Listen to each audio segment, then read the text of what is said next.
नमस्कार, मैं डॉक्टर दीपक धनखड़ बोल रहा हूँ। अब तक आपने समझ लिया है कि रूमेटॉइड आर्थराइटिस में दवाई, डाइट और डिटॉक्सिफिकेशन कितने महत्वपूर्ण हैं, लेकिन एक बहुत बड़ा फैक्टर अभी भी बाकी है और वह है आपका डेली रूटीन एक्सरसाइज और मूवमेंट।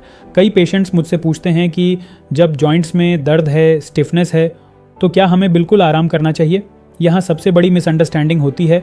अगर आप पूरी तरह से मूवमेंट बंद कर देते हैं तो जॉइंट्स और ज़्यादा स्टिफ हो जाते हैं, मसल्स वीक होने लगती हैं और कंडीशन धीरे धीरे और ख़राब हो सकती है। इसलिए आरए में कंप्लीट रेस्ट सॉल्यूशन नहीं है, बल्कि कंट्रोल्ड और सही तरीके से मूवमेंट बहुत ज़रूरी है।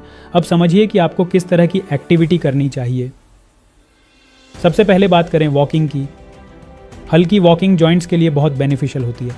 ये ब्लड सर्कुलेशन को इम्प्रूव करती है, स्टिफनेस को कम करती है और बॉडी को एक्टिव रखती है।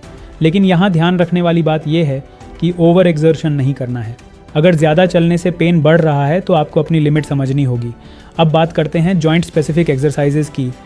आरए में सबसे ज़्यादा प्रभावित जॉइंट्स होते हैं फिंगर्स, रिस्ट, नी और एंकल। इन जॉइंट्स को रोज़ धीरे धीरे मूव करना बहुत ज़रूरी है, जैसे उंगलियों को धीरे धीरे खोलना और बंद करना, कलाई को हल्के हल्के घुमाना, घुटनों को बिना जोर दिए मोड़ना और सीधा करना। ये छोटे छोटे एक्सरसाइजेज जॉइंट्स को एक्टिव रखते हैं और स्टिफनेस को कम करते हैं। अब एक और बहुत पावरफुल टूल है योग। लेकिन यहाँ भी ध्यान रखना ज़रूरी है कि हर योग आरए पेशेंट के लिए सूटेबल नहीं होता। आपको अग्रेसिव या हैवी योगा नहीं करना है, बल्कि जेंटल और कंट्रोल्ड योग करना है, जैसे अनुलोम विलोम प्राणायाम जो नर्वस सिस्टम को शांत करता है और इम्यून सिस्टम को बैलेंस करने में मदद करता है, भ्रामरी प्राणायाम जो स्ट्रेस को कम करता है, और हल्के स्ट्रेचिंग वाले आसन जो जॉइंट्स को धीरे धीरे फ्लेक्सिबल बनाते हैं।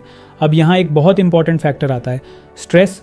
बहुत लोग इसे इग्नोर करते हैं, लेकिन सच्चाई यह है कि आरए जैसी ऑटो इम्यून डिजीज़ेज़ में स्ट्रेस एक बड़ा ट्रिगर होता है। जब आप ज़्यादा तनाव में रहते हैं तो इम्यून सिस्टम और ज़्यादा इम्बैलेंस में चला जाता है और डिजीज़ एक्टिविटी बढ़ सकती है। इसलिए सिर्फ फिजिकल ट्रीटमेंट नहीं, मेंटल रिलैक्सेशन भी उतना ही ज़रूरी है। अब बात करते हैं डेली रूटीन की। अगर आपकी दिनचर्या इरेगुलर है, लेट नाइट सोना, सुबह देर से उठना, खाने का कोई फिक्स टाइम नहीं, तो ये सब आपके मेटाबॉलिज्म और इम्यून सिस्टम पर सीधा असर डालता है। आरए में रेगुलर रूटीन बहुत ज़रूरी है। समय पर सोना, समय पर उठना, समय पर भोजन करना। ये सिंपल चीज़ें दिखने में छोटी लगती हैं, लेकिन लॉन्ग टर्म में बहुत बड़ा फ़र्क डालती है। अब एक प्रैक्टिकल बात, बहुत लोग शुरू में मोटिवेशन के साथ एक्सरसाइज और रूटीन फॉलो करते हैं, लेकिन कुछ दिनों बाद छोड़ देते हैं और फिर बोलते हैं कि इम्प्रूवमेंट नहीं हुआ। आरए जैसी कंडीशन में कंसिस्टेंसी ही सबसे बड़ी दवा है। आप जो भी कर रहे हैं वह रोज़ करना ज़रूरी है। थोड़ा थोड़ा इम्प्रूवमेंट धीरे धीरे एक्यूमुलेट होता है और वही लॉन्ग टर्म में रिजल्ट देता है। और एक और बात ध्यान रखें, अगर जॉइंट्स में बहुत ज़्यादा स्वेलिंग या एक्यूट पेन है तो उस समय हैवी एक्सरसाइज नहीं करनी चाहिए। पहले इन्फ्लेमेशन को कंट्रोल करना ज़रूरी है, उसके बाद धीरे धीरे मूवमेंट शुरू करना चाहिए। इसलिए हर चीज़ का सही टाइमिंग और बैलेंस बहुत ज़रूरी है।